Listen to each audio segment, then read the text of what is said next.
la Semana del Periodista 2021, Toulouse-Lautrec. Vamos a dar unos minutitos para poder iniciar.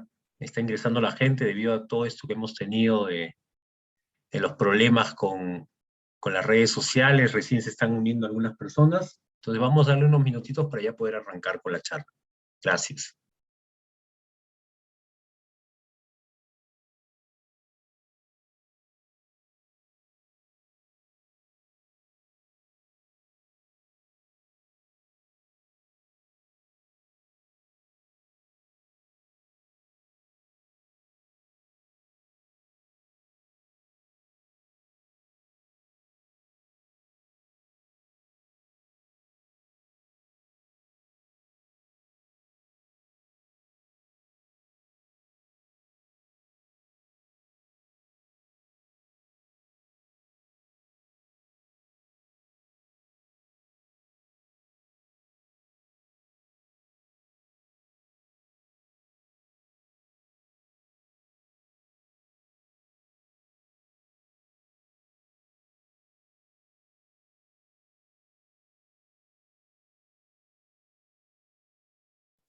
Bien, muy buenas tardes, bienvenidos a esta nuestra Semana del Periodista que seguimos celebrando en Toulouse-Lautrec.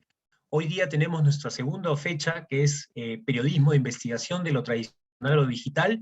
Hoy día tendremos como invitado a Daniel Llovera, que es ex reportero de Cuarto Poder de Canal 4, ahora es integrante de Epicentro TV.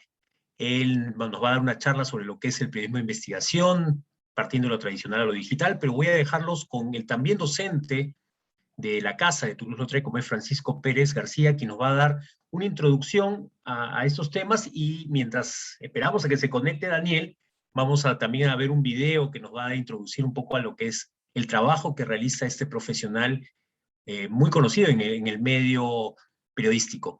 Adelante, Francisco, muy buenas tardes.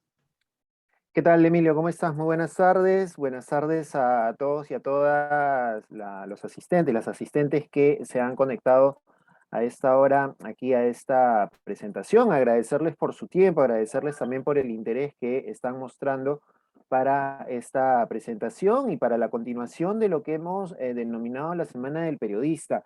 Hemos arrancado desde el día martes 28 con lo que ha sido el Cineclub, en donde hubo la presentación de la película Spotlight, que es una película basada netamente en el impacto de lo que es un tema de periodismo de investigación a partir de un caso también que se descubrió en Estados Unidos con estos casos de abuso de menores por parte de sacerdotes de la Iglesia Católica. Entonces, ese ha sido el primer paso. Luego hemos tenido el día viernes al maestro Edmundo Cruz, periodista de investigación, quizá uno de los pilares del periodismo de investigación en nuestro país y definitivamente un punto importante dentro de la historia del periodismo nacional. Y él nos contaba el día viernes, que se celebra el Día del Periodista también en nuestro país, él nos contaba el día viernes lo importante que ha sido este paso de conjugar todo lo que es el tema de periodismo de investigación con lo que ahora es el llamado periodismo de datos, ¿no? Que es la búsqueda de la información, la corroboración de la información a través de precisamente el análisis de la cantidad de información y la cantidad de datos que hoy circulan a través del Internet y de las redes sociales y de las bases de datos. Recientemente se ha descubierto un nuevo tema, que es el tema de los Pandora Papers, que es una de las investigaciones, o es una de los descubrimientos de información más grandes en los últimos tiempos respecto a empresas offshore, empresas que se conforman en el extranjero para el desvío de dinero. Son cerca de 3 terabytes de información que han sido recopilados por más de 600 periodistas a nivel latinoamericano y a nivel también de todo el mundo, que se han unido, se han consorciado para poder trabajar y desarrollar esta información. Entonces, es vital, chicos, chicas, amigos y amigas que nos acompañan hoy, conocer estos detalles de lo que es el tema del periodismo de investigación. Eh, entonces, nosotros para hoy hemos invitado a Daniel Llovera. Daniel Llovera, como ya lo adelantó Emilio, es periodista. Él forma parte ahora de esta plataforma digital Epicentro TV, que está conformada por un grupo de periodistas que salió precisamente de la televisión, tal como la conocemos, salió de Cuarto Poder, por una serie de circunstancias que ya seguramente muchos de ustedes conocen y que tiene que ver con cuestiones, pues, de cuestiones políticas y de manejos respectivos de lo que es la libertad de expresión. Precisamente Daniel ha venido trabajando una serie de investigaciones, tanto en televisión como también en prensa escrita, y ahora él ha pasado a este formato de lo digital.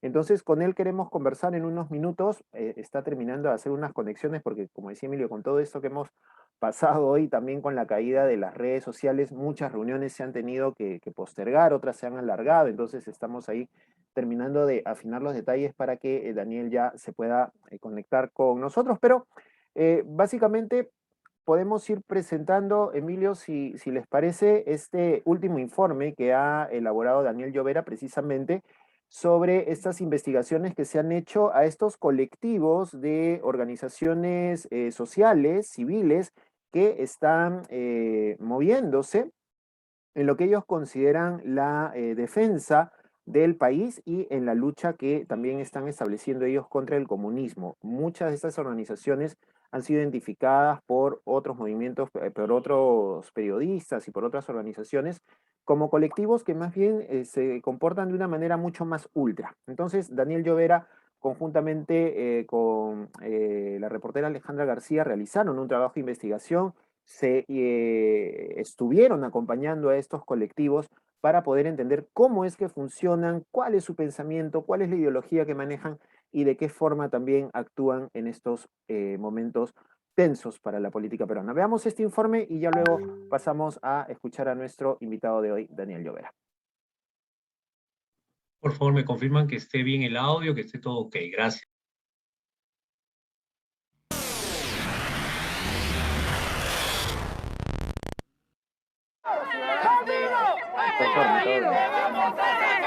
Ya saben, hoy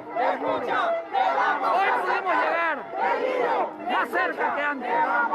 No espere que lleguemos en donde está usted.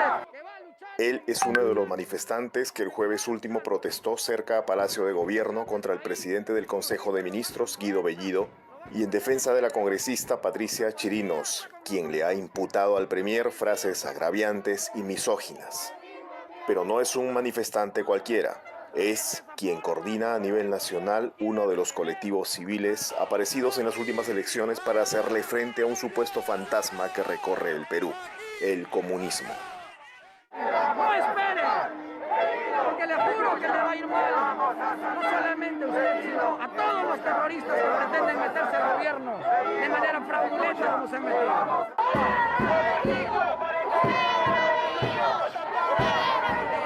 Ese día, este puñado de manifestantes pertenecientes al colectivo Ciudadanos por la Democracia, que dirige Andrés Capelletti, llegó junto con otros grupos de extrema derecha como la Resistencia y los Combatientes a una de las calles laterales de Palacio para exigirle al presidente Pedro Castillo que eche del gabinete a Bellido y a otros ministros tildados de terroristas. Por eso, Capelletti decía que era lo más cerca que habían llegado. Parecían sentir haberle tocado las barbas al león. Así es que, señor Castillo, está en sus manos que esto no se desborde.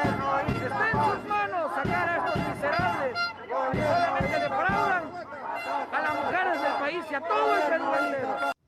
Pocas horas antes de aquella marcha, Epicentro TV entrevistó a Andrés Capelletti Jauregui para conocer la naturaleza de su colectivo y sobre todo cómo piensa, qué planes políticos tiene, con quiénes se organiza y sobre todo cómo se financian.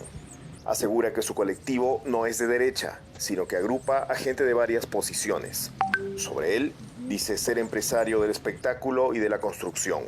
Su padre fue un docente de la Universidad Nacional San Cristóbal de Huamanga, asesinado en 1988 en plena clase por Sendero Luminoso. Su familia es de conocida militancia aprista en Ayacucho. Yo soy aprista, vengo de una familia tradicionalmente aprista en la región Ayacucho, pero mi mística, mi formación, mis principios siempre van a ser apristas. En el APRA es considerado un cercano al ex parlamentario y ex premier Jorge del Castillo, quien también tiene su propia agenda de viajes pro vacancia presidencial. Leí que usted lo consideraba del ala de Jorge del Castillo, un jorgista y no necesariamente un alanista. ¿Eso es correcto? No, eso no es correcto. Nosotros siempre hemos apoyado al partido, digo nosotros porque siempre nos hemos inmiscuido a nivel de núcleo familiar, ¿ya? Mis hermanos, mi madre y toda mi familia somos apristas. Pero usted es muy allegado a Jorge del Castillo.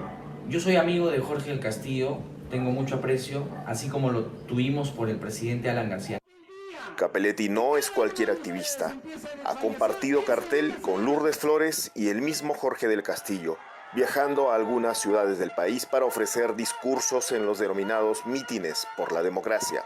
Sin dejar de lado las marchas contra el gobierno de Castillo, ahora busca llevar a su colectivo a otro nivel, el político. Que necesitamos dar un segundo paso, pero sí necesitamos conocer más el comunismo y a partir de este mes vamos a hacer capacitaciones descentralizadas en temas de constitución. Vamos a enseñar lo que es la historia política del Perú, la gestión pública, cómo funciona la gestión pública, pero también vamos a nosotros a enseñar lo que fue Sendero Luminoso y el Partido Comunista del Perú. Para él, Jorge del Castillo es, por supuesto, bolo fijo en este siguiente paso. Al hablar personalmente, por ejemplo, con Jorge del Castillo, lo que él quiere empezar es a hacer escuela, y hacer política también es hacer escuela. Él quiere hacer escuela. Él no tiene, desde que yo sepa, no tiene la ambición de querer ser secretario general, ni mucho menos, ¿no? Y mucho menos candidato. Pero no es el único. Para sus escuelas de formación, Cappelletti ya tiene perfilada una variopinta plana docente o de capacitadores. Hemos hablado con Enrique Cornejo, quien es un economista destacado en nuestro país. También está con nosotros Víctor Ponce, que es el editor del Montonero, es amigo también y asesor del colectivo Ciudadanos por la Democracia. El día de hoy voy a conversar personalmente con el doctor Jorge del Castillo. Definidos los capacitadores, ya tiene casi listo el itinerario de las jornadas. El 18 vamos a estar en Trujillo, capacitando a Tumbes, Piura, Chiclayo, Cajamarca, Ancash y Trujillo. El 25 vamos a estar en Lima, capacitando a Ica, Ayacucho, Huancavelica, Huánuco, Cerro y Pasco. Y el 2 de octubre vamos a estar en Arequipa, capacitando a Tacna, Moquegua, Puno, Cusco, Arequipa. Y tendríamos pendiente ver la posibilidad de hacer algo en la selva. Todo esto, por supuesto, significa gastos para viajes, alimentación y viáticos, tanto para el colectivo como para los capacitadores. Cappelletti dice que los fondos salen de la venta de polos y poleras color negro con el escudo nacional, que de un tiempo a esta parte ya han sido vistos en las protestas, así como el apoyo de colectivos del interior con quienes ya vienen trabajando. Nada de aportes empresariales, según dice. Lo fuerte de todo ha sido el cariño de cada uno de los colectivos de las regiones. O sea, no ha habido una sola región en la que nosotros hayamos gastado un centavo en hospedaje y en alimentación, porque han sido ellos los que nos han cubierto los gastos. O sea, no han gastado, porque ustedes han viajado bastante, ¿no?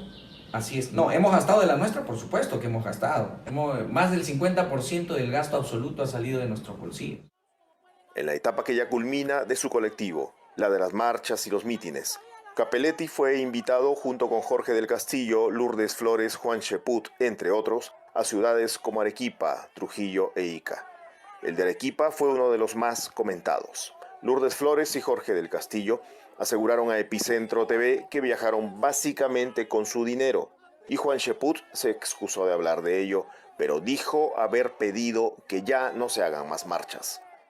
En el caso de Ica, yo he pagado mi carro, me he puesto mi carro en gasolina. En el caso del norte, yo he pagado un taxi de Chiclayo a Trujillo. En el pasaje Lima, Piura, Trujillo, Lima, se gestionó a través de la Coordinadora Republicana, o sea, a través de Interwap, con alguien que colaboró. En el caso de Arequipa, ha sido alguien de Arequipa que nos mandó el pasaje, sí. No. No me han puesto ninguna coordinada republicana allí por donde mi pasaje. ¿Y el hospedaje? El hospedaje, no hemos regresado el día usualmente. Sí, yo considero que ya las marchas han cumplido un ciclo y además en los últimos días se ha visto una duplicidad de esfuerzos, ¿no? No hay un liderazgo claro. A veces hay convocatorias, como se vio hace 2 domingos, de una marcha en la Plaza de la Peruanidad y otra marcha en la Plaza San Martín. Antes de los mítines, el colectivo que dirige Cappelletti protestó contra el supuesto fraude electoral y tras la asunción de Pedro Castillo como presidente, lo hizo contra el comunismo y el terrorismo. En casi todas las ocasiones estuvo al lado de grupos como la Resistencia, los Combatientes y los Insurgentes, entre otros, considerados extremistas de derecha y violentistas. Y en honor a la verdad, quienes me conocen y quienes me ven siempre en las marchas, si hay alguien que se pone a defender en principio a los policías, soy yo. El primero que evita cualquier tipo de desmán soy yo. Veamos a Cappelletti en acción. El pasado 14 de julio ocurrió una de las marchas más violentas de los colectivos anticomunistas. Y es ahí donde yo descubro, por ejemplo, a Ricardo Flores, asusando a la gente a querer meterse. Y él empieza a culparme a mí por el hecho de que yo había convocado. Oye, yo puedo convocar a 10.000 marchas, pero ninguna tiene que ser violenta. Y ahí es donde yo le recrimino. Le dije, eres tú el que estás asusando esto. Pero empiezan a perseguirme, a gritarme, violencia. Fue el día en que un activista llamado Álvaro Subiría agredió a la periodista Fátima Chávez de Canal N. En estas imágenes, Cappelletti y Subiría posan para selfies. Bueno, yo a él lo veo siempre en las marchas y cada oportunidad que él tiene, no solo conmigo, sino con todas las personas, ahí él va y se toma un selfie. Entonces, él no es parte del colectivo. Ese mismo día, una turba retuvo el vehículo oficial del entonces ministro de Salud, Óscar Ugarte. En las imágenes que quedaron registradas, se le ve a Cappelletti delante del auto. Cuando me pongo frente al vehículo fue porque torpemente el chofer avanza y había una señora que estaba exasperada en la punta del vehículo y entre la presión del vehículo y de la gente, la señora se desvanece y se mete bajo el carro. Y fui yo con un amigo más quien sacamos a la señora de debajo del carro. A esta señora no se le ve en las imágenes. Yo tengo algunos videos que te puedo compartir en donde se ve que está esta señora. A cierre de esta edición, Cappelletti no enviaba los videos. Ciudadanos por la Democracia y los demás colectivos también han intentado ingresar al perímetro del inmueble de Breña, en el que se alojan el presidente Castillo y su familia. ¿Por qué han marchado hacia la casa donde se hospeda el presidente Castillo? Porque las marchas tienen que ser claras y contundentes e ir donde la gente que queremos que nos escuche. Claro, pero ¿por qué no tiene ningún ¿por qué sentido quieren pasar la línea de seguridad? ¿Por qué quieren traspasarla? Pero si es que hacemos nuestra bulla de acá, nadie nos escucha. Así de simple. O sea, ¿por qué? Esa es la respuesta, ¿no? Porque necesitamos hacernos ver, hacernos sentir y hacernos oír.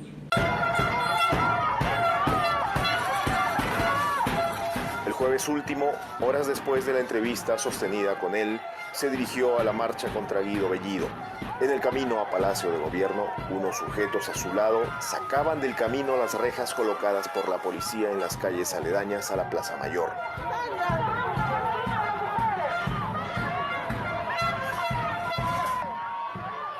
Él observaba muy cerca y esperaba.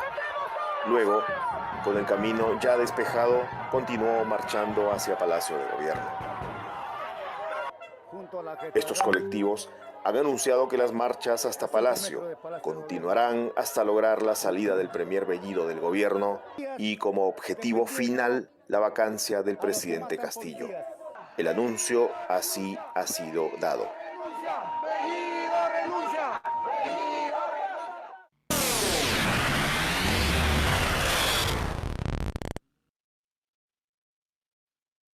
Y bien, este es uno de los informes que forma parte de una trilogía, entendemos que publicó Epicentro TV respecto a estos movimientos y forma parte de un trabajo de investigación arduo porque Daniel, conjuntamente con una reportera que también colaboró con este informe, con Alejandra García, se incluyeron, estuvieron en las movilizaciones, estuvieron en las marchas, han conversado con los protagonistas y creemos que esto es fundamental, definitivamente, para mantener la esencia de lo que hemos considerado o hemos llamado, no es un término oficial, el periodismo analógico, ¿no es cierto? Lo que vemos en los medios de comunicación tradicionales, que debe mantenerse hacia el periodismo digital. Daniel Llovera, ¿cómo estás? Muy buenas noches, bienvenido a Toulouse-Lautrec y muchas gracias por tu presencia y por participar en este conversatorio que forma parte de la Semana del Periodista. ¿Cómo estás, Paco? No, al contrario, gracias a ustedes por la invitación. Creo que son ustedes quienes me tienen que dar o permitir el uso de la cámara, porque lo he intentado yo y no puedo hacerlo. A ver, en todo caso, creo que te dieron el pase para ser panelista. A ver, un segundito, por favor.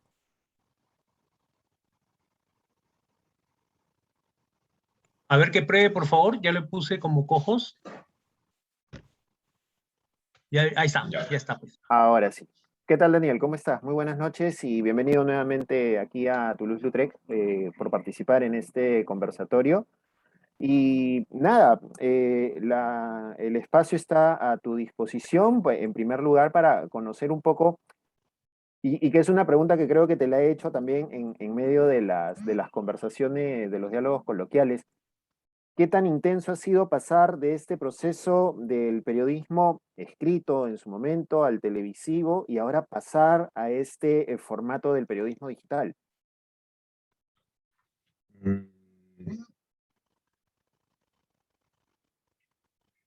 Parece que, o sea, por momentos parece que se sintiera, ¿no? Buenas noches a todos, un gusto estar en Toulouse. Buenas noches a los profesores, a los estudiantes. Vamos a ver si podemos lograr, digamos, un diálogo interesante que valga la pena.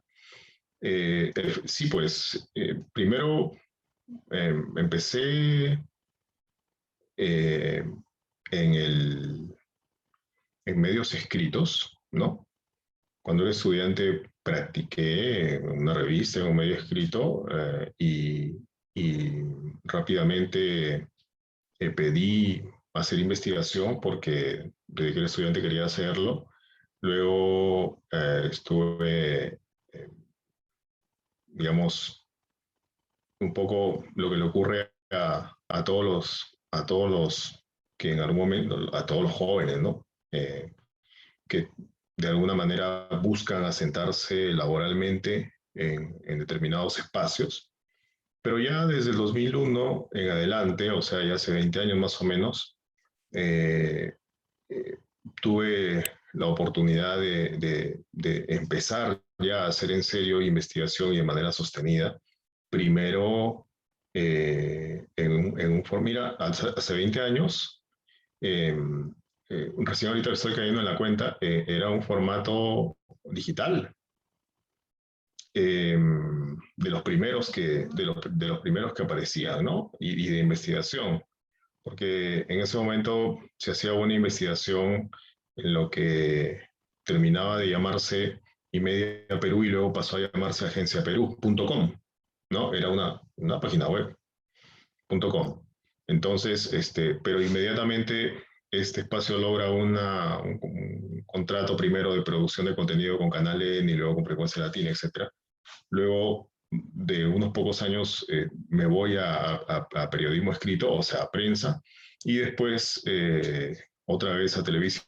Así que este cambio al mundo digital, digamos que es una novedad, de que implica un reto en cuanto a conocimiento de nuevos elementos, ¿no? Es un formato nuevo, pero claro, o sea, lo nuevo, lo tecnológico, siempre es un reto para mí, porque no soy tan tecnológico que digamos. Pero el cambio, digamos, en el fondo, el cambio no me mueve tanto, ¿no? No me afecta tanto porque creo que a lo largo de lo que he hecho, siempre ha habido un salto de un sitio a otro, ¿no es cierto? Yo no me he caracterizado por, no sé si eso sea bueno o malo, no lo sé, no lo defino, pero me he caracterizado por estar en un sitio, en un medio y en otro, aprendiendo, sacando lo mejor de cada uno, y ahora que ya por primera vez después de mucho tiempo dejo un medio tradicional para asumir funciones o para asumir tareas en un medio nuevo, digital, independiente, no tradicional como es Epicentro, que tiene 2 meses y 6 días de creado, de lanzado, pues creo que esto recién, si es que el proyecto se vuelve sostenible en el tiempo y si llega a durar, creo que esto es definitivamente el comienzo, no solamente en términos tecnológicos, sino en cuanto a las potencialidades tecnológicas que puedo apreciar ahora, que puedo advertir desde ahora. Mira, nosotros empezamos empezamos Epicentro con la idea de hacer únicamente informes, reportajes. Pero ya en el camino, ¿no? Rápidamente, vimos la necesidad primero de hacer una entrevista, luego otra, y ahora tenemos espacios establecidos de entrevistas en la semana. Ahora, además de los espacios ya establecidos también, cada integrante de Epicentro, cada reportero y cada una de las personas que lo integran, tiene también una entrevista, un día asignado para hacer entrevistas, ya sean entrevistas de coyuntura o entrevistas de fondo. Muchas veces la coyuntura también se conjuga con los temas de fondo. Por ejemplo, el ejemplo perfecto es el tema de la muerte de Abimael Guzmán, un tema coyuntural que nos permitió desarrollar asuntos de fondo. Asuntos de fondo como, por ejemplo, el conflicto armado interno. Asuntos de fondo como el informe de la Comisión de la Verdad. Asuntos de fondo como conocer los antecedentes históricos y las causas de la violencia en el Perú. Entonces, hay una riqueza allí de contenido y una riqueza de posibilidades en este mundo que es nuevo para nosotros, que hace que nos permite pensar que esto puede tener, digamos, un futuro interesante. Si el presente, periodísticamente hablando, es bueno, sin embargo, siempre ocurre que el obstáculo principal es el económico. Y entonces, en el mundo digital, se tiene que conciliar lo periodísticamente bueno con la solvencia económica, entonces, con el sostenimiento económico. Entonces, ese es, digamos, el dilema hoy en día, ¿no es cierto? Y no solamente para Epicentro, es el dilema permanente para ya otros medios digitales de investigación asentados, que ya tienen 6 años, 5 o 6 años, o más de 5 años, como Ojo Público, por ejemplo, que es un buen medio de investigación, como Idea de los Reporteros, que tiene más años incluso, tiene, creo, 8 años, algo por el estilo, ¿no? O más tiene 10 años, digamos, en circulación, de funcionamiento, en el medio, en los espacios y en presencia. Entonces, hay varios retos que implican, uno, posicionarse. Afortunadamente, creo que Epicentro lo está consiguiendo. 2, mantener, digamos, un perfil. El perfil, aquí ocurre algo interesante, ¿no? Cuando nosotros estábamos pensando en cómo debía ser nuestro medio, porque o sea, entre paréntesis, cuando renunciamos al cuarto poder, nosotros teníamos claro que debíamos seguir eh, eh, haciendo cosas como grupo, porque eso, digamos, era de alguna manera el plus, el trabajar como grupo, el seguir operando, funcionando, haciendo periodismo, moviéndonos como grupo. Entonces, y entonces eso ya estaba definido. Lo segundo también estaba definido. ¿Qué íbamos a hacer? Informes, principalmente. Luego dimos el viaje para entrevistas también. Y lo tercero, ¿en qué formato? ¿De qué forma? Porque, claro, en formato escrito hay una presencia muy sólida, solvente, importante, seria, manifestada en Ojo Público, en IDL Reporteros principalmente. Y claro, entonces, luego, después de algunas reflexiones, de algunos intercambios de ideas, llegamos a la conclusión de que el formato que manejábamos nosotros, que es el formato audiovisual, porque veníamos de Cuarto Poder, debía ser parte todavía de, de esta nueva propuesta que estábamos empezando a elaborar. Pero ¿cómo, no? O sea, productos audiovisuales, reportajes en formato televisivo que implican edición, implican filmación, implican entrevistas con cámara, etcétera, etcétera, etcétera. O sea, ¿cómo hacer eso y cómo llevarlo a lo digital? O sea, acostumbrado uno, ¿no? Con el chip a que su reportaje lo vean en televisión, ¿no? Y a nivel masivo, nos costaba mucho entender, no asumir, sino entender cómo funcionaría si el reportaje fuese elaborado únicamente para verlo incluso desde el teléfono. Ni siquiera desde la laptop, sino desde el teléfono. Y nos pusimos a pensar, ¿no? Y también a observar experiencias en otros países. Y nos dimos con la sorpresa de que incluso hay documentales de cadenas grandes, cadenas internacionales de televisión, que preparan documentales para este formato. Así que nos convencimos de que si en principio iba a haber en cuanto al formato un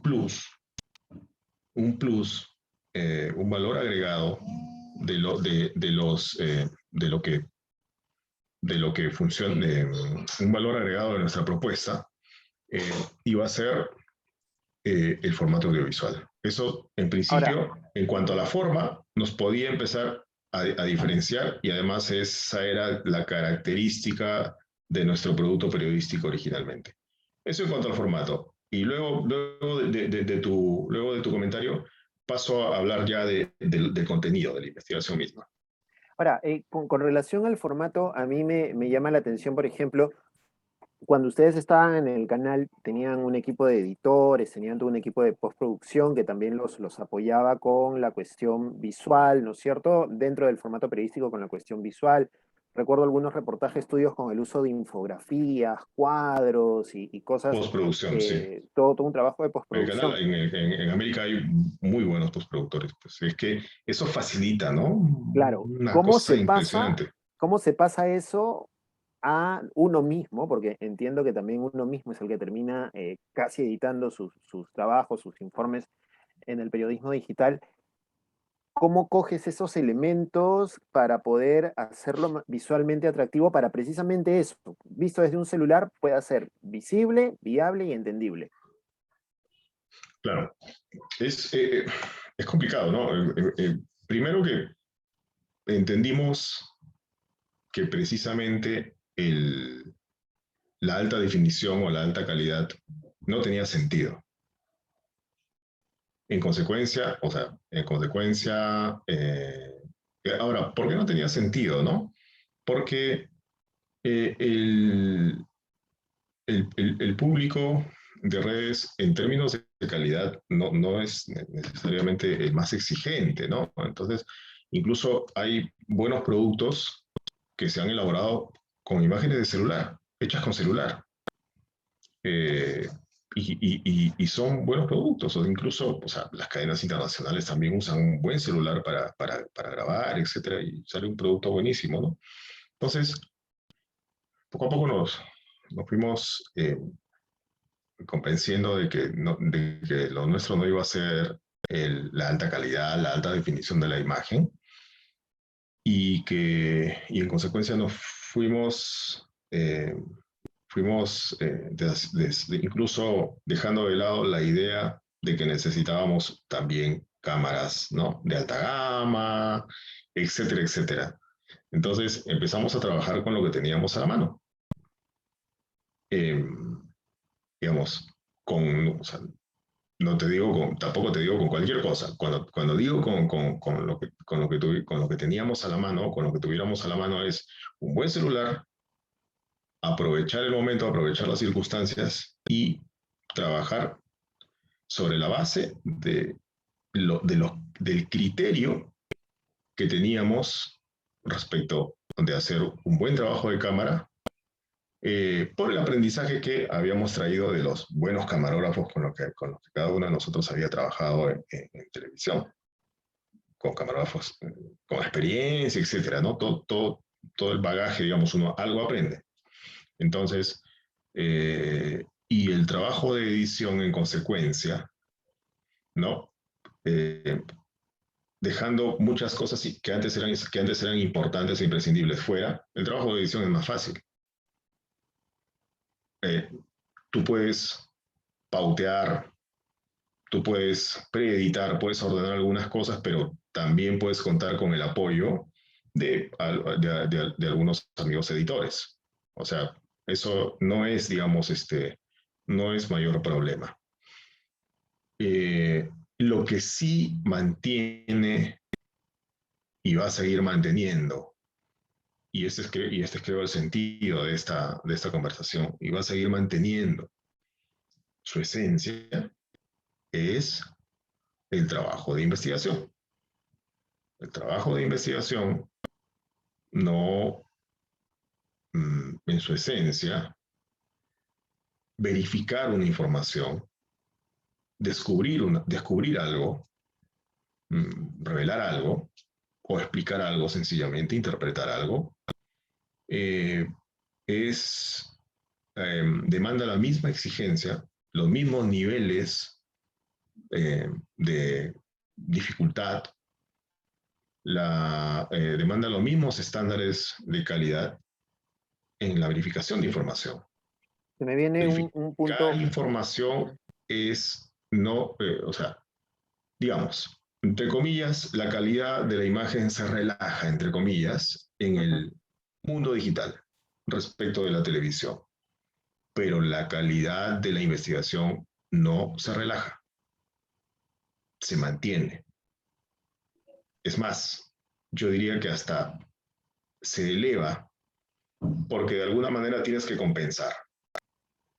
Y de alguna manera tienes que también competir, porque como medio digital pequeño, tienes que competir con los medios grandes.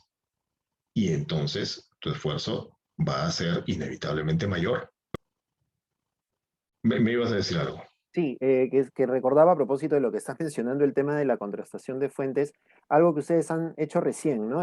Cuando ocurrió lo del fallecimiento de Abimael, ustedes fueron los primeros y no los únicos que sacaron que se había producido una votación al interior del Consejo de Ministros para definir el destino de un decreto supremo, la promulgación de un decreto supremo para aprobar la cremación de los restos de Abimael, y que la mayoría dijo que no pasaba, ¿no? Incluso el mismo presidente del Consejo de Ministros trató de desestimar la información, pero finalmente con los comentarios de algunos otros ministros esto resultó siendo verdad. Ahí va el tema nuevamente. Un periodista o un grupo de periodistas no podría atreverse a emitir una información de este tipo sin tener la certeza 100% de que tus fuentes te están dando una información real, porque no hay actas, no hay un documento escrito a la mano, no hay una grabación de video de la sesión del consejo, es simplemente el tener una fuente fidedigna y una fuente confiable. Y ese es un tema que traspasa, sea cual sea el formato del periodismo, ¿no? Claro, es muy importante. Aquí, en ese ejemplo que tú has señalado, hay varias cosas.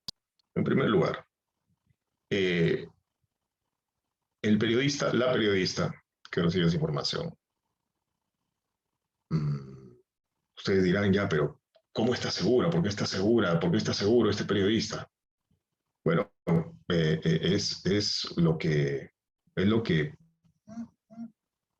que ofrece, eh, eh, digamos, la experiencia.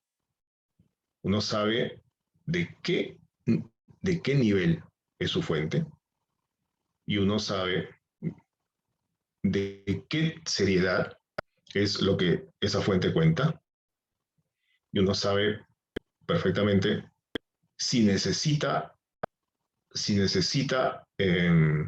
o qué información adicional necesita.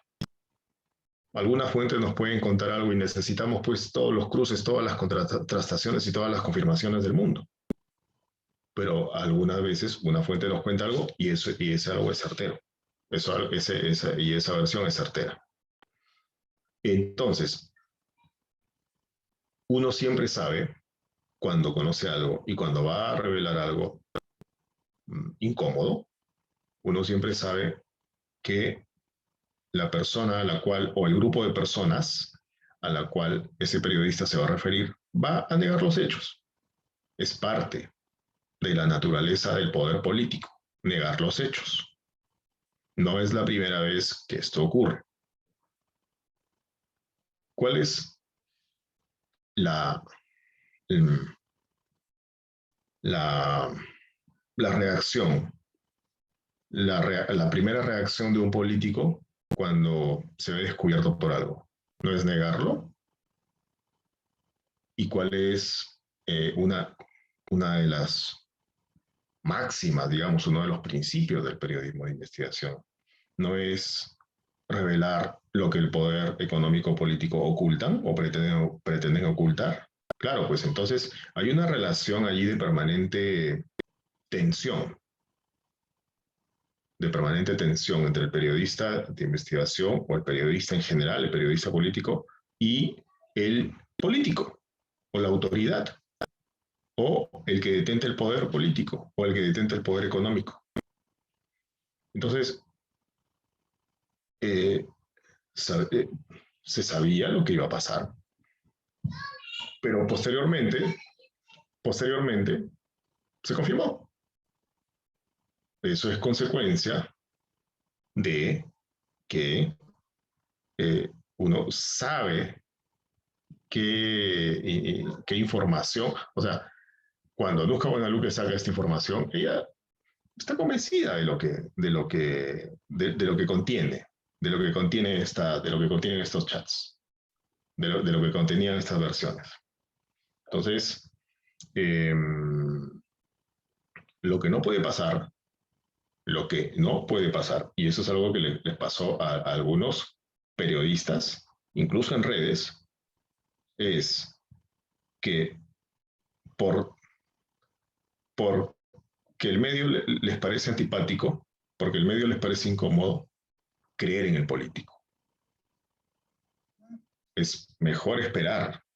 La principal posición o postura que debe tomar un periodista no es la de un partidario o un simpatizante abiertamente de un político, es la de un periodista que debe tomar una posición imparcial. No digo neutral, no se equivoquen, imparcial y objetiva. Entonces, hay un tema allí que tiene que ver con rigurosidad en el... ¿Y por qué? Ustedes dirán, ya, pero ¿y por qué? ¿Y cómo es que confiaron? Bueno, por experiencia. Por experiencia en manejo de fuentes, por experiencia en conversaciones con fuentes, por experiencia para determinar el grado de rigurosidad de una información. O sea, esto únicamente lo da el trabajo permanente, el trabajo continuo.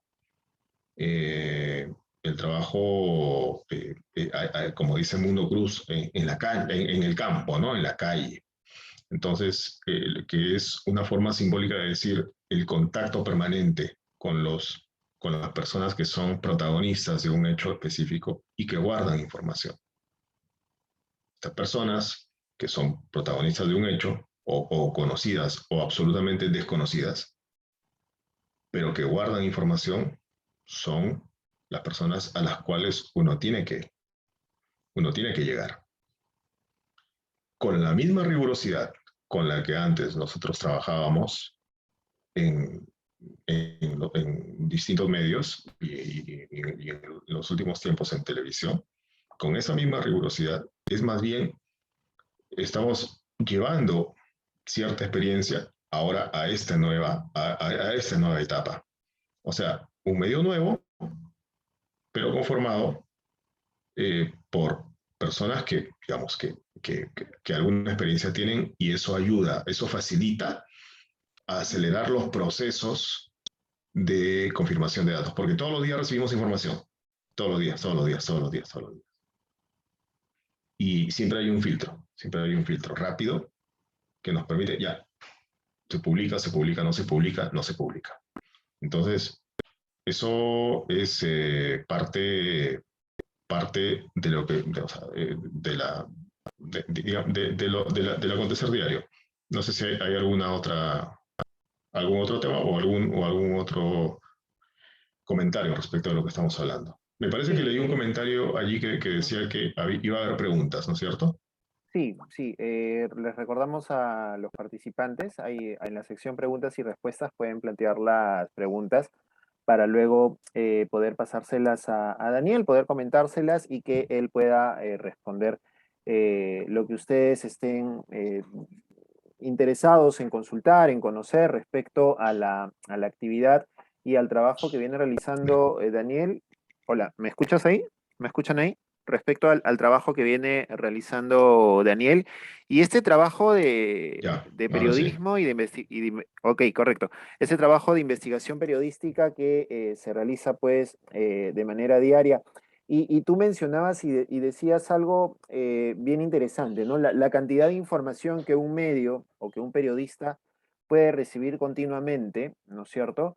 Que por momentos, cuando no se tiene experiencia o cuando recién estás empezando, ha pasado, te puede llegar a embelesar, te puede llegar a conquistar, digamos, por la cantidad de información que te llega y de inmediato tú podrías caer en el error o en el trance de publicarlo sin mayor contraste, porque también crees y consideras que algún otro medio te puede ganar la información. ¿Cómo funciona este tema de, entre comillas, la competencia dentro de lo que es el ámbito del periodismo de investigación? Porque un proyecto de investigación puede demorarse días, semanas o meses hasta llegar a encontrar algo, o puede pasar también que un proyecto o un trabajo de investigación se termine desinflando porque no se llega finalmente al punto final. ¿Cómo se perfila este tema de la competencia dentro del periodismo de investigación para evitar que te ganen, entre comillas, tu pepa, mientras vas trabajando la información con algo bien concreto y súper potente?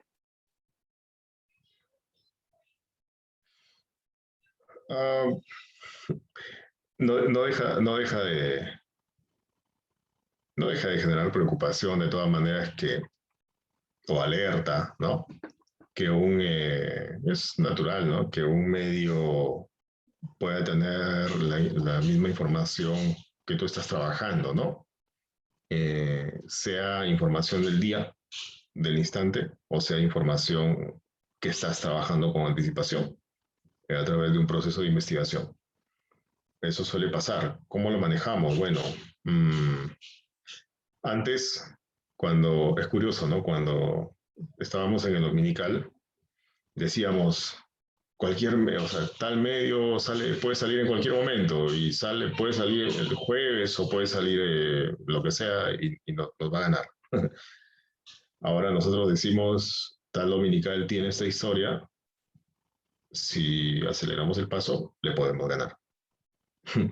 Entonces, y pasa, o sea, digamos, por ejemplo, ayer un dominical presentó como primicia exclusiva la denuncia de acoso, ¿no? En el Ministerio de Educación. Y eso había sido publicado por Epicentro el 24 de septiembre, o sea, hace una semana y media. Entonces, es parte eso también es parte del menú diario, ¿no? Ahora, claro, ¿por qué con una semana de anticipación, una semana y media de anticipación, cómo se pudo cruzar eso? ¿Cómo se pudo verificar eso? Bueno, es que una cosa tan delicada como una denuncia por acoso solo tiene que ir acompañada o por el testimonio o abierto o anónimo de quien denuncia, o ¿cómo estás, Kenji? O por su testimonio escrito. Y nosotros pudimos conseguir el testimonio escrito de esta persona. Pudimos confirmar que ese testimonio, que ese escrito que esta persona había elevado al ministro de Educación era cierto, era un documento cierto, real, y la propia persona lo certificó, ¿no? Y de esa forma es que ya uno empieza a buscar la explicación, la versión o la contraparte del denunciado, del ministro, de otras autoridades implicadas, etcétera, etcétera. Entonces, pero siempre volvemos a lo básico, ¿no? A lo básico, al contraste de información, al cruce de información. Entonces, sin ser esta denuncia una investigación, porque no es una investigación, no califica como investigación, califica como denuncia periodística. De todos modos, demanda un grado mínimo de confirmación, un grado mínimo de trabajo, de verificación de información. Entonces, en eso que uno le dedica tiempo, entonces, de todas maneras tienes que dedicarle tiempo aquí sí no debe importar que la competencia lo tiene primero. No, aquí lo que debe importar lo más importante es verificar. Sí, pero la competencia lo va a sacar, hay que apurarnos. Que lo saque. ¿O quieres equivocarte? ¿Qué es mejor? ¿Esperar 1 hora, 2 horas? Y si lo saca, bueno, hacemos una mejor historia, más completa. Porque quizás obtenemos mayor información y hacemos algo mucho más categórico. Entonces, no es mejor lo más rápido. No es mejor lo más rápido. ¿De acuerdo? Hay una anécdota que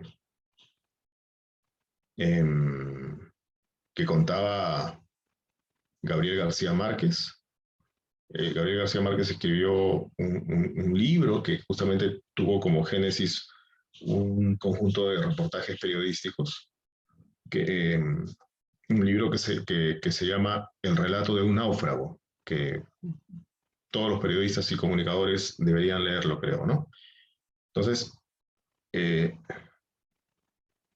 era la historia de un barco mercante que naufraga aparentemente por cuestiones por cuestiones mecánicas, qué sé yo, una tormenta, etcétera, pero que luego de una investigación se llega a determinar que este barco tenía sobrepeso. Y ocurre lo que ocurre. Entonces, el barco naufraga, hay sobrevivientes, etc. Entonces, el tema es que hay una persona que sobrevive, no sé cuántos, 30 y tantos días en el mar. Y este señor había contado su historia en todos los medios. Todo el mundo se había apurado por contar la historia del náufrago. Exclusivo, exclusivo, exclusivo por aquí, exclusivo por allá, contaba todos los detalles.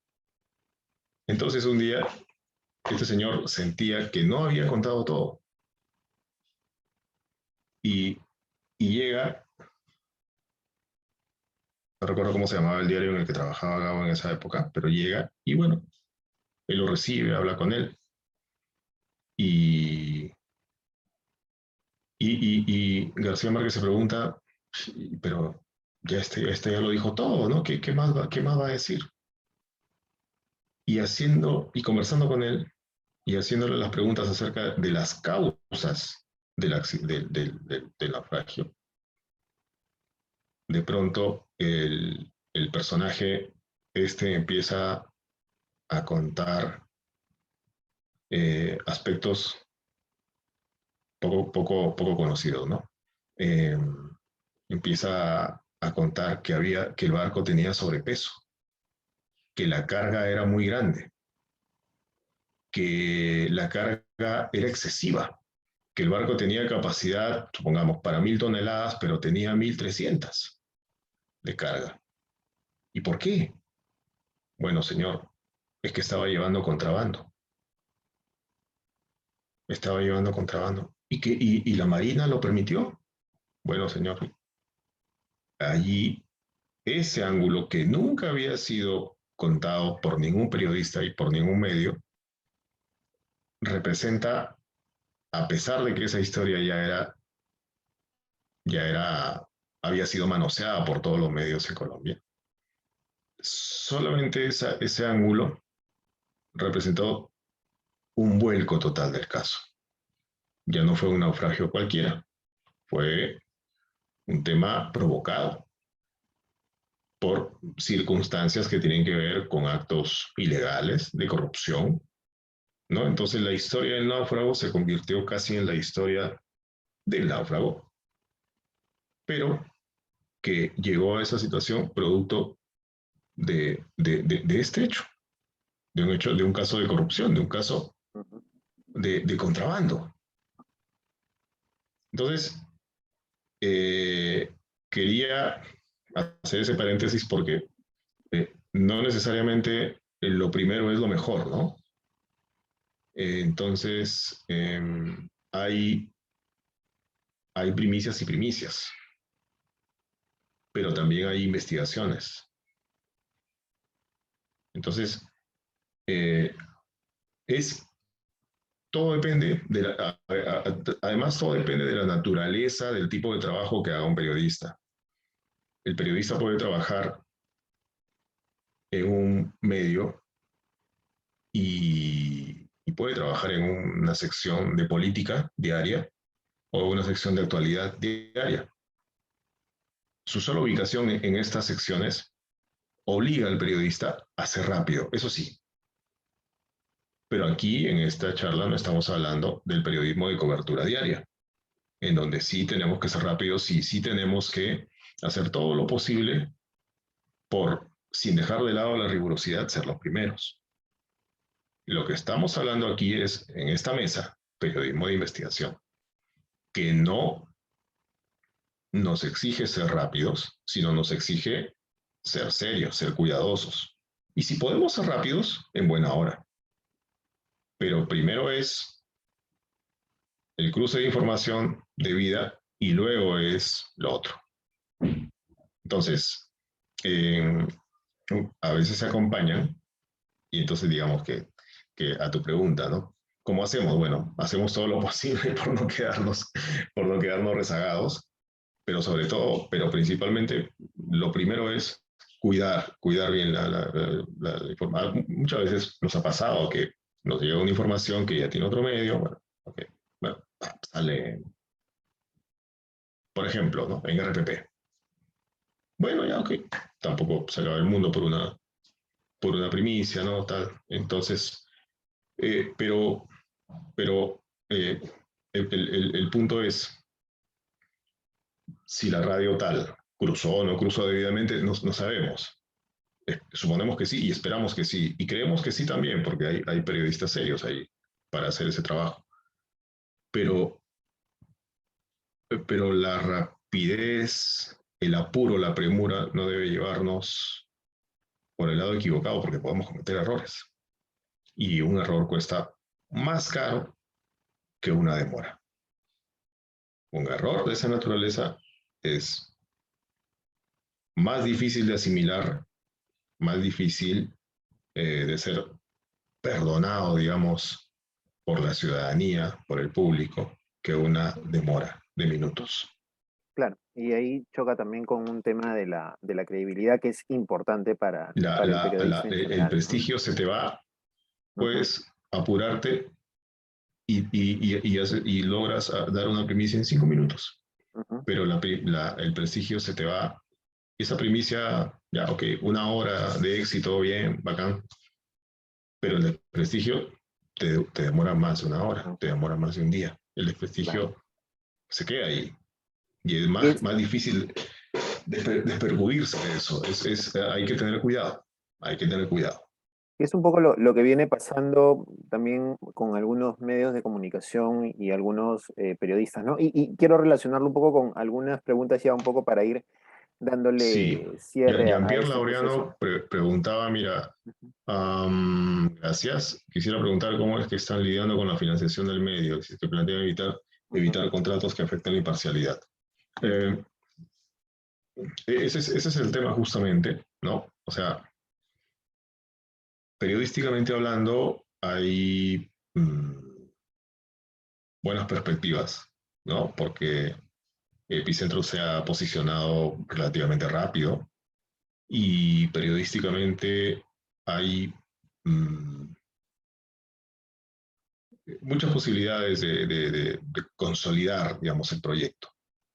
Pero la consolidación de un proyecto no depende siempre de las capacidades que un grupo puede tener, sino depende también del tema económico. Entonces, lo que nosotros estamos haciendo ahora, acuérdense que tenemos 2 meses y 6 días.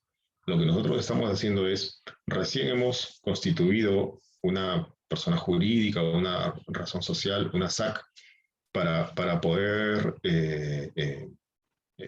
buscar financiamiento a través del avisaje publicitario, etcétera, ¿no? Entonces, en la misma lógica, en la misma lógica,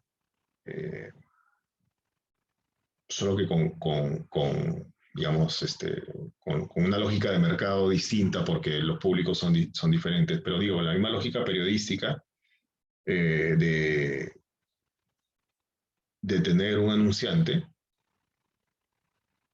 que se comprometa a respetar la línea del medio sin aceptar ninguna injerencia, ¿no? De ningún tipo. Por ejemplo, tenemos ya mira, con la creación de la empresa ya tenemos un primer anunciante, y ese anunciante es absolutamente respetuoso. Estamos en el plan, en el proyecto, en la idea de obtener mayor financiamiento, de conseguir mayor avisaje, porque es parte del sostenimiento de una empresa periodística, ¿no? Y nosotros nos acabamos de convertir ya en una empresa periodística, porque la pretensión es darle consistencia, darle solidez, darle seriedad, darle formalidad a la relación ya económica de la empresa, ¿no? Entonces, el tema es que si viene un anunciante, por ejemplo, vamos a, pues, bueno, un banco.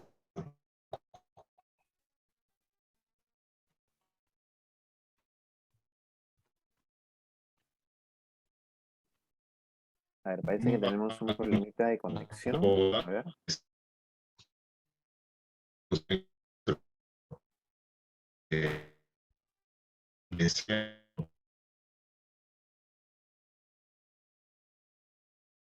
Me parece que tenemos un problemita de conexión con Daniel respecto a lo que venía comentando.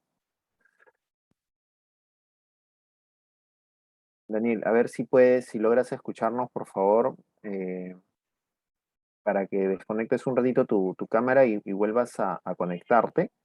Pero básicamente él ha venido conversando y comentando con nosotros lo que es la parte económica, ¿no? Lo importante que es el tema del financiamiento y el tema de la cuestión económica en un proyecto de carácter digital. Y esto también da una mirada importante a lo que es el tema del emprendimiento desde el periodismo también, ¿no? Cómo podemos empezar a impulsar un proceso de emprendimiento, de proyectos, que es un poco también la línea y el ritmo que nosotros marcamos en la escuela desde la carrera, ¿no es cierto? Para que los estudiantes, las estudiantes, puedan también crear su propio medio, formar su propio medio de comunicación y de alguna manera tener un espacio para poder impulsar la carrera periodística, ¿no? Y esto debería ir acompañado, obviamente, de un desempeño, de un desempeño de cuestiones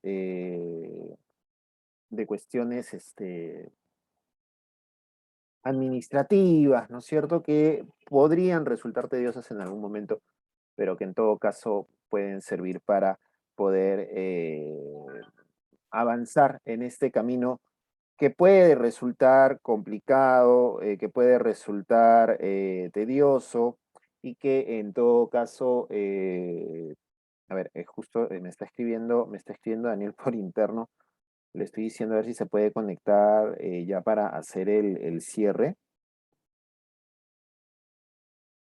¿no es cierto? Para hacer el cierre y ya poder culminar esta sesión, esta conversación que ha resultado bastante interesante porque nos ha permitido conocer un poco la dinámica también de un medio de comunicación que ha empezado recién, ¿no es cierto? Que ha empezado recién, que tiene no más de 2 meses de conformado y que de alguna manera ha logrado posicionar varios temas, ha logrado posicionar también la tendencia respecto a cómo debe ser el periodismo, ¿no? Un periodismo que no debe ir con un lineamiento ideologizado, ¿no es cierto? Tampoco neutral, que él lo ha mencionado, lo ha dicho, una cosa es ser objetivo, imparcial, y otra cosa es ser neutral, ¿no? La neutralidad muchas veces puede afectar seguramente el desarrollo de algún tipo de trabajo periodístico, pero en todo caso resulta importante, resulta consecuente, ¿no es cierto?, conocer también cómo es que desde el punto de vista del periodismo digital se puede incentivar al desarrollo, ¿no es cierto?, del trabajo informativo, del trabajo de investigación, y lo importante también que resulta que la información sea de conocimiento para todos, que la noticia sea de conocimiento para todos, que podamos todos conocer qué cosa ocurre también en lugares en donde no se quiere dar a conocer la información, ¿no? Y ese es también un punto del trabajo periodístico, ¿no? Dar a conocer, sacar a la luz hechos que muchas veces pretenden ser ocultados o que pretenden ser escondidos. Y bueno, ese es un poco el tema de lo que hemos venido conversando hoy con Daniel Llovera, quien nos ha acompañado esta noche. Estoy viendo a ver si puede conectarse, si no, Emilio, si no, no sé, creo que ya lo dejaríamos ahí por el momento, ¿no? Me parece que es un problema de conexión, Ok. definitivamente. En todo caso, vamos a darles el link para los chicos para que vayan avanzando de repente por lo que es las unidades académicas extracurriculares. Dime un ratito. Ahí está, justo, regresó. Ya, terminen con eso entonces. Cerremos Regresó. con las preguntas del público. Sí, Daniel, un poco ¿Se acabó la hora? para cerrar. Sí, se fue la señal, pero ya estamos. Básicamente hay una pregunta, un par de preguntas relacionados al tema de Sí, los sí, lineamientos que estaba se justo deben leyendo considerar las preguntas. para empezar una investigación, ¿no? Y el otro, el de cómo conseguir fuentes, creo que es una preocupación también para todos, incluso para nosotros Sí, cuando recién eso empezamos, se quedó, ¿no? eso se quedó justo y se cortó. ¿Cuál fue la primera que me dijiste?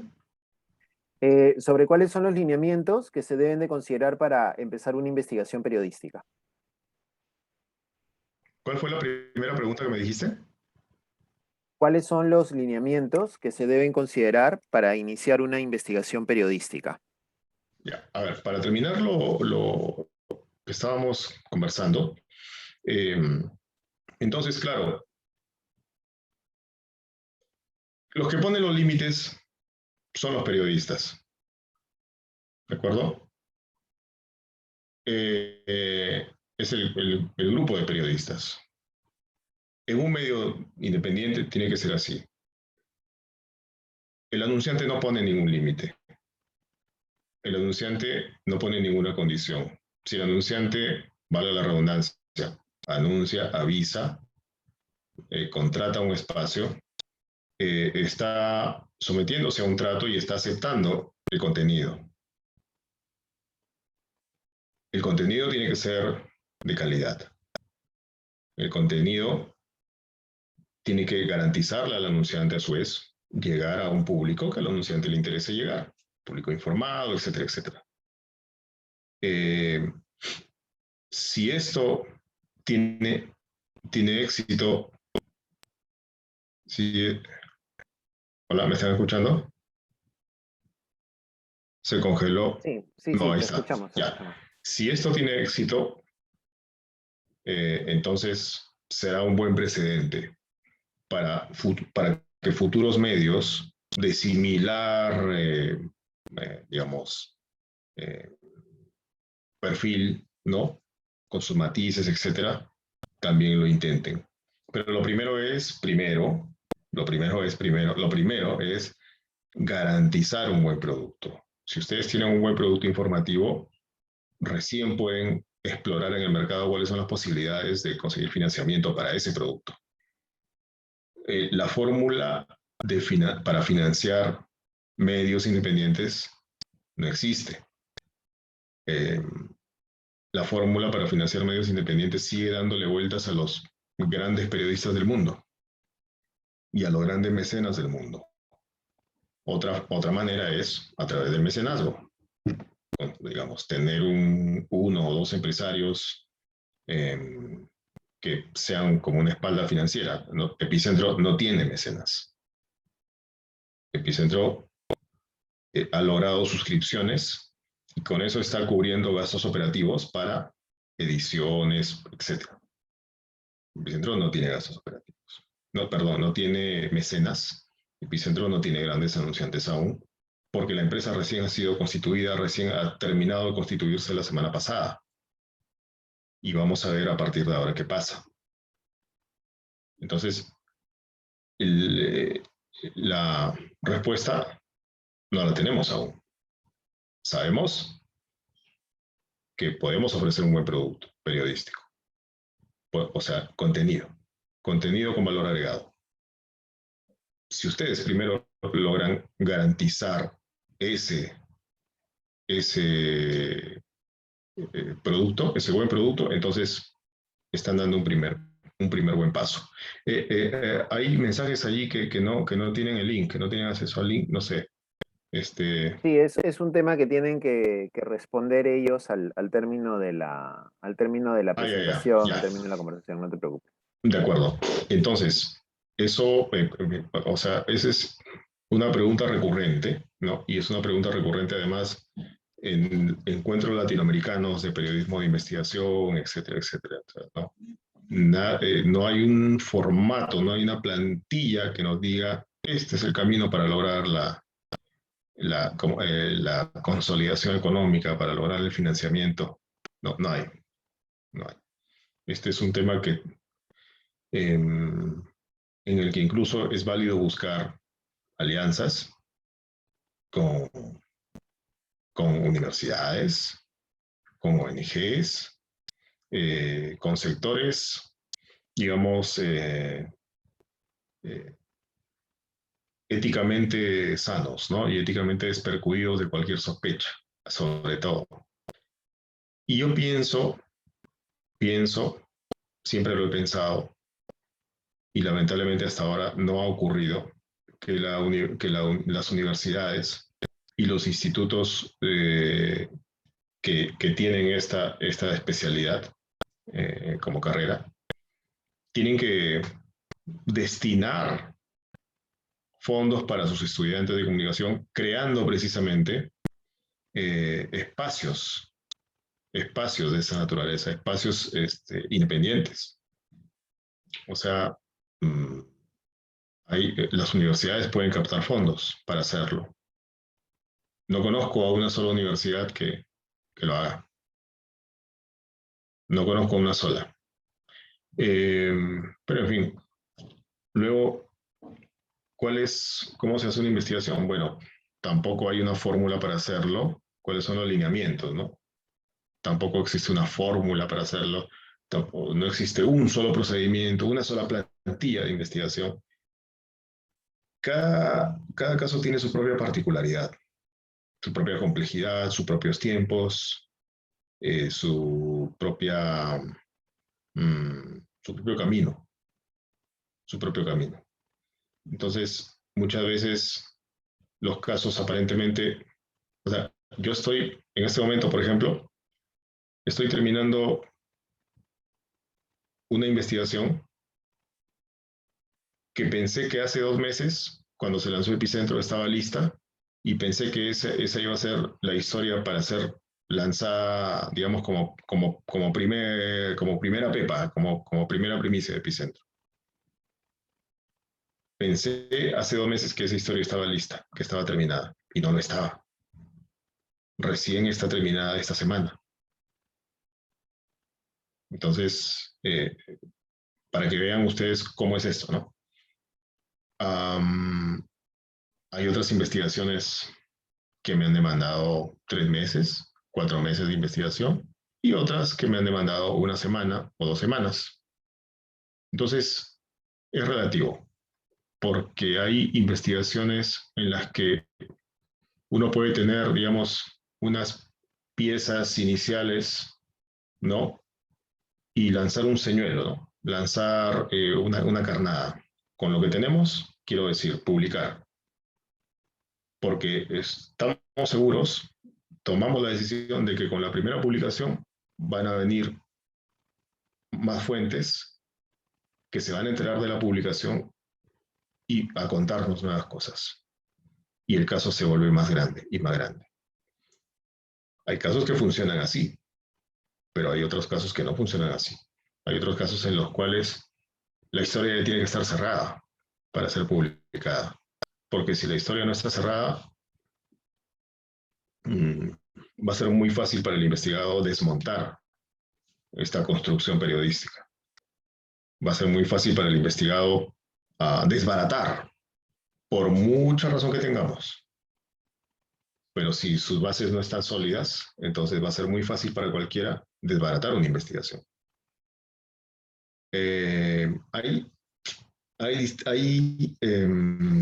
Hay distintas... Y acá funciona lo mismo, ¿no? Acá funciona lo mismo, jóvenes y señoritas. Aquí hay también un tema, es lo mismo que decíamos, ¿no? En el caso de por qué acertamos con el tema de la reunión de los ministros en la que se decidió la cremación, la que se votó por la cremación o la no cremación de los restos de Imelda Guzmán. La experiencia.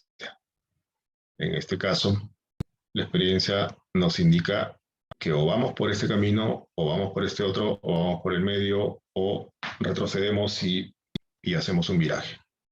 No existen 2 caminos, existen muchos más. ¿De acuerdo? Vías alternativas, caminos posibles. Entonces, no estoy diciendo que existan muchas verdades, ojo. Estoy diciendo que existen distintas vías para llegar a eso que queremos, a lo que queremos llegar, a esa verdad. Entonces, Yo prefiero no decir, esta es la estrategia, este es el método, este es el proceso, porque cada historia es distinta. No quiero ser guachafo, pero a ver, es como en lo que dicen en deporte, ¿no? Cada partido es distinto. Entonces, cada juego de ajedrez es distinto, ¿no? Entonces, el tema es, lo que sí puedo que si en este grupo hay personas interesadas en la investigación periodística, que lean reportajes de investigación, ¿ok? Y vean reportajes de investigación, vean documentales de investigación. Hay un, claro, cuando yo estudiaba, en mi época pues de estudiante, yo leía, a mí me gustaba leer mucho La República, ¿no? A mitad de semana y los días domingos, porque salían en esa época las grandes investigaciones, pues, ¿no? De Mundo Cruz, de Ángel Páez, sobre todo lo que ocurría en la década de Alberto Fujimori y Vladimiro Montesinos. Entonces, yo estudiaba así como ustedes y leía eso. Yo decía, ¿cómo me gustaría hacer eso? Entonces, pero llegó un momento en que no solamente leía, no solamente lo veía como un mero lector, sino que leía y yo decía, y esto es importante hacer este ejercicio mental, ¿no? Razonar, ¿no? Oye, entonces, para decir esto es que buscó a este fulano, consiguió este documento por el lado de esta fuente. Entonces yo mismo hacía mi propio ejercicio mental. Y leyendo iba construyendo el rompecabezas. Quizás estaba equivocado yo, quizás estaba equivocado, digamos, pero hacer eso ayuda mucho. Entonces, para terminar, lean reportajes de investigación, vean reportajes de investigación, lean lean Ojo Público, lean Ideales Reporteros, y les recomiendo que vean, hay un programa periodístico